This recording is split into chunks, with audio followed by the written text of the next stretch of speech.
আসসালামু আলাইকুম ভিউয়ার্স, আমরা কেন্দ্রীয় বাস স্ট্যান্ডে পার হয়ে চলে এসেছি। এখন আমরা দর্শনের মোড়ে, আপনারা দেখতে পাচ্ছেন আমরা দর্শনের মোড়ে আসছি। দর্শনের মোড় রংপুর সিটিতে পল্লী নিবাসের সামনে হোসেন মোহাম্মদ এরশাদের বাসভবন। আমরা যারা রংপুরকে ভালোবাসি তারা অবশ্যই জানি আসলে রংপুরের প্রতি একটা মায়া মহব্বত। আলহামদুলিল্লাহ, আমি রংপুরের সন্তান, গর্বিত। আমি এই জন্য সিদ্দিক মেমোরিয়াল স্কুল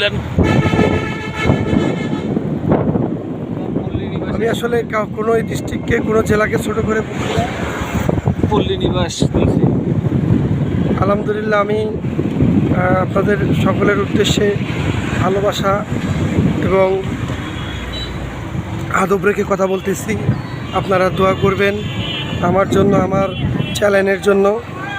আসলে